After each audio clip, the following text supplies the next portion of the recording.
Olá, seja muito bem-vindo a mais um Canal Rural Entrevista. Hoje um programa muito especial, gravado direto do Allianz Parque, aqui na capital paulista, de onde acontece o Global Agribusiness Forum. E a gente está aqui, olha, na casinha, no espaço do Canal Rural, aqui no evento do GAF 2024. Eu estou aqui na companhia do seu Aldo Rebelo, ele que é secretário de Relações Internacionais da Prefeitura de São Paulo. Secretário, seja muito bem-vindo. Obrigada por tirar um tempinho aqui para conversar com a gente aqui no nosso espacinho do Canal Rural. Obrigado a você, Maruzi, e obrigado pelo convite para essa conversa informal sobre temas tão atuais e tão relevantes. Secretário, a gente está no segundo dia de evento já, né? Hoje, o evento conta com 4 pilares: Fórum, Food, que tem bastante gastronomia, né? Churrasco, FAIR, que são as feiras de inovações, tecnologias, e também música, né? Então, o quarto F é o fã, muita música. O senhor pôde circular por aqui, acompanhar todos esses pilares? Conta pra gente como é que tem sido aí esses 2 dias de evento. Na verdade, Maruzi, é uma grande feira numa vitrine muito bem posta, que é a cidade de São Paulo, a maior metrópole da América Latina, a maior metrópole do Brasil, e que acolhe para expor as qualidades, as virtudes e os feitos da agricultura, da pecuária, da agroindústria do Brasil, não apenas observando o aspecto comercial, mas o aspecto também da culinária, o aspecto cultural, e acho que cumpre o papel de valorizar uma atividade na qual o Brasil é líder em tecnologia, em produtividade, que é exatamente a atividade da agropecuária do nosso país. E muito bacana trazer o campo justamente, né, secretário, para essa que é a maior cidade da América Latina, né? Exatamente. E São Paulo não apenas concentra a atividade de serviços do Brasil, aqui estão as principais empresas multinacionais instaladas no Brasil. Mesmo as que não têm sede em São Paulo, têm um escritório em São Paulo. Nós temos a segunda atividade diplomática, depois de Brasília, são os consulados de São Paulo. Por quê? Porque em Brasília você tem a atividade formal da diplomacia. Aqui você tem a atividade dos negócios da diplomacia. E São Paulo concentra o setor financeiro do Brasil, o setor de serviços, e nada melhor do que essa atividade da agropecuária escolher São Paulo para expor as suas virtudes e as suas potencialidades na economia, na cultura, no comércio, que é o que nós estamos vendo aqui nesse belo estádio da Sociedade Esportiva Palmeiras de São Paulo. E não só na economia, né, secretário, mas o agro mostra também para o paulistano, principalmente, que o agro está em tudo, né? Secretário, ontem o senhor, inclusive, participou de um painel. Vocês falaram sobre geopolítica, falaram também sobre segurança alimentar. Como é que foi esse painel ontem? Porque nunca é exposto o que o setor da agropecuária faz pela segurança alimentar. Muitas vezes ele se preocupa mais em se mostrar como uma atividade comercial, que é muito importante, que gera divisas para o Brasil, que gera empregos não apenas no campo, mas empregos industriais, com a indústria de máquinas, de equipamentos, a indústria farmacêutica, que serve à atividade rural, a indústria química, que produz insumos, fertilizantes. Mas um aspecto social relevante da atividade rural é a segurança alimentar e o combate à fome, a garantia de preços modestos para a renda dos trabalhadores, onde o trabalhador mais emprega a sua renda é na alimentação. E quando o preço é garantido pela produtividade ou pela quantidade produzida, o maior beneficiado é o trabalhador. é a população de baixa renda. Quando a inflação alcança o preço dos alimentos, é uma tragédia. Por essa razão, a segurança alimentar é um aspecto social muito relevante e que essa segurança só pode ser garantida por quem produz no campo, pelo cidadão que está criando uma vaca, plantando uma roça de milho, de feijão, de soja, de arroz. É essa atividade que garante a segurança alimentar do Brasil e, em parte também, hoje, a segurança alimentar do mundo. Pois é, como o Brasil é um grande celeiro de alimentos, né, a gente tem essa grande responsabilidade de alimentar o mundo todo. Como é que o Brasil tem contribuído nesse aspecto, secretário? Marusa, nós já fomos importadores de alimento e não faz muito tempo. As pessoas que tinham idade adulta nos anos 80 podem lembrar que o Brasil importava carne, aquela carne de Chernobyl, que era uma carne contaminada por elementos radioativos, chegou a ser importada pelo Brasil porque o Brasil não produziu o suficiente para o abastecimento da sua população. Agora o Brasil não só produz em grande quantidade, em acessibilidade para a nossa população, como o Brasil é responsável por uma parte da segurança alimentar do mundo. E a própria ONU, quando discute, como a FAO, que é o órgão da ONU que cuida de alimentação e agricultura, discute o risco de fome no mundo, o país a que ela recorre é principalmente o Brasil. Por que o Brasil? Porque o Brasil é quem tem reserva de recursos naturais, terra, água e clima para produzir. Em segundo lugar, o Brasil dispõe de conhecimento de agricultura tropical, conhecimento garantido pela Embrapa, pelas nossas universidades, pelas nossas escolas especializadas. Em terceiro lugar, o Brasil dispõe também dos recursos humanos, que são os agricultores.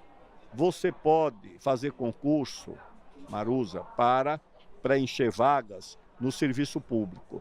Na agricultura, você tem que ter vocação. Você não faz por concurso para recrutar um agricultor. E o Brasil, então, tem, ao mesmo tempo, a terra, o clima, os recursos naturais, o conhecimento e tem o recurso humano, que é o agricultor. Ou seja, somos privilegiados, né? Inclusive, vocês organizaram, a Prefeitura de São Paulo organizou uma conferência internacional para falar a respeito disso, né? A segurança alimentar e também combate à fome, secretário.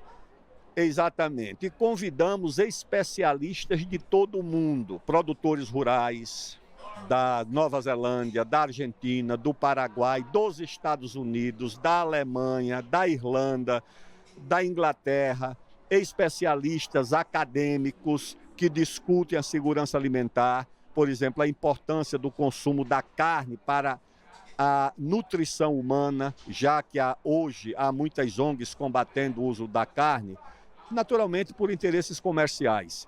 E nós reunimos essas pessoas porque a nossa conclusão na Prefeitura de São Paulo foi que a cidade de São Paulo tem que ter uma responsabilidade com a principal atividade econômica do Brasil hoje, que é a agricultura e a pecuária. Nós reunimos os acadêmicos, os produtores, para celebrar a homenagem ao homem que foi o presidente da FAO, que foi o Josué de Castro, especialista em combate à fome no Brasil, e o Alisson Paulinelli, que foi o ministro que fortaleceu a Embrapa e deu uma grande contribuição para o Brasil se transformar hoje num protagonista importante na produção de alimentos no mundo. Foram realmente importantíssimos, né, secretário? Gente, daqui a pouco a gente volta, porque o secretário logo mais vai falar sobre o futuro da humanidade. É isso mesmo, secretário? E a gente vai saber daqui a pouquinho, porque a gente vai para um rápido intervalo, mas a gente volta daqui a pouco com muito mais. Não saia daí.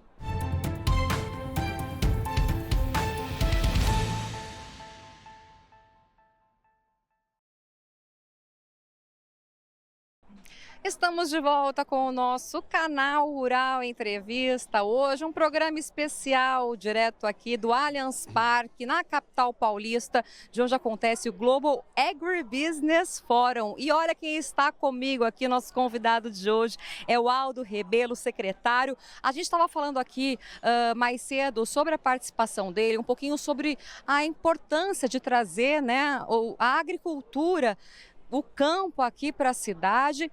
E hoje, daqui a pouquinho, o senhor vai participar de um painel, né, secretário? Eu queria que o senhor falasse um pouquinho sobre os principais desafios aí para o futuro da humanidade, que é um dos assuntos que vocês vão discutir daqui a pouco, né? De fato, Marus, é um painel muito interessante, pelo título, pela provocação que faz. O que é que eu vejo no futuro da humanidade? Eu vejo um panorama de luzes e sombras. Onde estariam as luzes? Nas promessas da ciência, por exemplo, de reduzir o sofrimento humano com a descoberta de novos medicamentos, vacinas mais eficazes. Essa é uma promessa de luz. E onde é que está a sombra desse mesmo fenômeno? Na concentração desse conhecimento nas mãos de um grupo reduzido de grandes laboratórios que pertence a 3 ou 4 países ricos. Ou seja, a ciência oferece a solução, mas a economia e a ganância e a busca pela riqueza restringe o alcance da ciência. Onde é que você vê a luz? Na promessa de paz, na promessa da solução pacífica dos conflitos. E onde está a sombra? A sombra está nas ameaças de guerra, na indústria armamentista, que hoje é uma das principais indústrias do mundo. Então, eu acho que a humanidade vai ter que se deparar, no seu futuro, com essas escolhas. A luz da ciência, da paz, do desenvolvimento e a sombra da concentração da riqueza, das desigualdades, das ameaças de guerra, que é também o que nós nos deparamos, não apenas no futuro, mas já nos dias de hoje. Que seria o principal desafio? O principal desafio é exatamente esse, manter a paz, tá certo? Distribuir as conquistas da ciência. Você viu o caso da vacina, da pandemia. A vacina foi descoberta, mas por que boa parte da humanidade não tinha acesso à vacina? Porque ao invés de ser um bem comum, de interesse da humanidade, ela era uma mercadoria que precisava gerar lucro para os proprietários das marcas respectivas. Eu acho que em alguns casos não deveria haver a propriedade intelectual, ou seja, a propriedade industrial. Não deveria haver patentes para o caso de vacinas. A pesquisa deveria ser de laboratórios públicos de vários países e a vacina descoberta deveria ser disponibilizada para a humanidade. No passado, todos nós tomávamos vacina, ninguém nunca sabia de onde vinha, quem fabricava, porque não havia uma indústria para transformar a vacina numa mercadoria que visava mais o lucro do que a cura das doenças. Mais um negócio, né? Agindo em interesse próprio, isso tem em todos os setores, né, secretário? Secretário, como ministro ali da Defesa, o senhor viajou bastante ali pela fronteira, né, da Amazônia, conheceu bastante, pode falar melhor do que ninguém ali sobre aquela região, né? Queria que o senhor falasse um pouquinho a respeito disso. Inclusive, o senhor lançou recentemente, se eu não me engano, agora em maio, né? Um livro justamente falando sobre isso. Marus, eu viajo para a Amazônia desde menino, desde a minha época de estudante, que eu tenho essa curiosidade. Não foi só de ministro, não? Não. Como ministro de 4 pastas, em todas elas eu viajei muito para a Amazônia. Como presidente da Câmara, também viajei muito para a Amazônia. Como presidente da Comissão de Relações Exteriores, também viajei para a Amazônia. E no ano passado, fiquei 4 meses em Altamira, e de Altamira percorrendo a Transamazônica, viajando para visitar universidades, centros de pesquisa, para preparar um livro que apresenta os desafios da Amazônia e como a Amazônia, ao longo dos 5 séculos, foi cobiçada por interesses internacionais. Marus, a Amazônia, ficou com o Brasil depois de Portugal lutar muito para impedir que os impérios coloniais, você olha lá para cima da Amazônia, você vê a Guiana Francesa, mas a França não queria só a Guiana Francesa, queria a Amazônia inteira. Você vê a Guiana holandesa, que é o Suriname. A Holanda não queria só aquela Guiana, queria a Amazônia inteira. E a Guiana inglesa, que hoje é simplesmente Guiana, que tem lá muito petróleo, muita riqueza, está se desenvolvendo muito, mas a Inglaterra queria toda a Amazônia. Portugal protegeu, deixou para o Brasil, e essa cobiça continua até hoje. Por que continua? Porque quando você olha a busca de minérios, de novos materiais, de terras raras para a transição energética, onde é que está a maior fronteira mineral do mundo? Na Amazônia. Onde é que está a maior reserva de biodiversidade do mundo? Na Amazônia. Todo mundo quer a nossa riqueza. Todo mundo quer a nossa riqueza e ela não está devidamente protegida pelo Brasil. Pelo contrário, ali tem um governo paralelo de organizações não governamentais financiadas do exterior e que não estão na Amazônia em busca do nosso bem. Estão na Amazônia em busca dos nossos bens, o que é muito diferente. Isso que eu queria falar com o senhor justamente, né? Existem várias ONGs que recebem muito dinheiro ali para ajudar. Esse dinheiro realmente vai para as pessoas? O que vocês têm acompanhado lá? É um assunto muito polêmico, né, secretário? É muito polêmico. E triste. E triste por quê? Porque, de fato, é uma indústria milionária. Essas ONGs recebem fortunas do exterior. Nada disso chega às populações indígenas. Deixa eu lhe dizer, eu conheço os indígenas da Amazônia, não é de ouvir falar. Conheço de frequentar, de ir nas aldeias. Veja o caso dos Yanomami, por exemplo. Onde é que estão as maiores taxas de mortalidade infantil? Entre os indígenas da Amazônia. Onde é que estão as maiores taxas de analfabetismo? O IBGE acabou de divulgar. Quanto maior a população indígena, maior a taxa de analfabetismo, principalmente na Amazônia. Taxas de mortalidade infantil, taxas de doenças infecciosas, o menor índice de saneamento básico, de água tratada, de luz elétrica. Todos esses indicadores sociais, os piores do Brasil, estão na Amazônia entre a população indígena. Por que essas ONGs que recebem essa fortuna do exterior, cujos integrantes nem moram na Amazônia, muitos vivem em São Paulo, em Paris, em Amsterdã, em Londres, tá certo? Aí bota lá no endereço, a ONG é de Altamira, mas o proprietário mora em Londres, recebendo fortunas para levar uma vida às custas da miséria dos amazônidas e principalmente das populações indígenas. E a gente corre o risco de perder um pedacinho dessa nossa riqueza aí? Nós já perdemos, de certa forma, uma parte da soberania sobre a Amazônia, porque a soberania tem que ser, a soberania não é apenas jurídica, você formalmente ser proprietário de um território. Você tem a soberania demográfica, quando você tem a sua população ocupando essa área. A soberania econômica, quando você tem atividade econômica nessa área. Soberania comercial, soberania científica, soberania tecnológica. E na Amazônia nós temos pouca presença demográfica, principalmente na Amazônia Ocidental. Nós temos pouca presença econômica. No estado do Amazonas, por exemplo, 95% não tem atividade econômica nenhuma. Então, é claro que numa situação dessa, a soberania é sempre relativizada e está sob risco mesmo. Secretário, a gente falou aqui no primeiro bloco, né, sobre segurança alimentar. Eu queria aproveitar o senhor aqui para falar um pouquinho sobre segurança jurídica também. A gente tem aí o marco florestal, temporal, que dá uma pequena insegurança para os produtores e tudo mais. Eu queria que o senhor falasse um pouquinho a respeito desses temas também. Marusa, nós temos a insegurança jurídica, que é a insegurança entre o ente privado, seja ele pessoa física ou pessoa jurídica, e o poder judiciário, quando o cidadão ou a empresa não tem segurança na sua atividade porque não confia no sistema jurídico do país. Mas a situação do Brasil é muito mais grave e é muito pior, porque não é só a insegurança jurídica, é a insegurança institucional.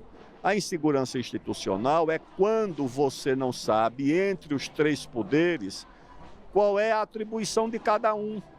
Por exemplo, o Supremo Tribunal Federal hoje em dia, é protagonista não apenas como órgão do judiciário, ele é protagonista na área do executivo. Ministro do Supremo impede presidente da República de nomear ministro, como já aconteceu mais de uma vez. Há insegurança em relação ao Poder Legislativo, porque o Supremo vai cada dia mais ocupando espaço que é próprio do Legislativo. O Supremo vai legislando. O caso mais recente, que é esse do marco temporal, é uma gravidade muito grande.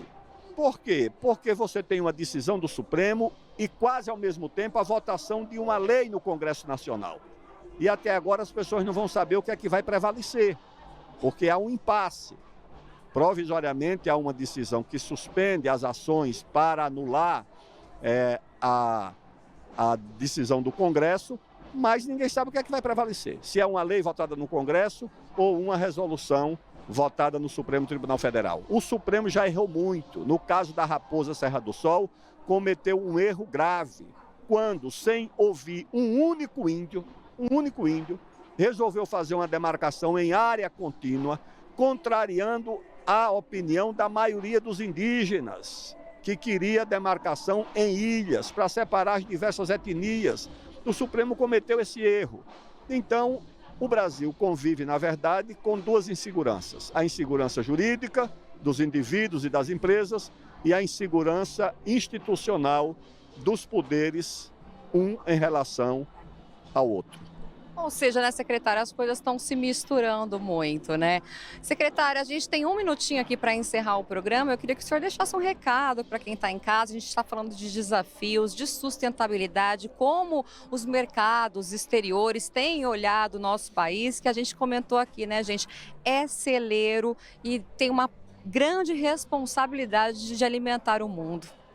Não existe país no mundo mais promissor do que o Brasil. O que a natureza, o destino e Deus deixou com a nossa pátria é de muita generosidade.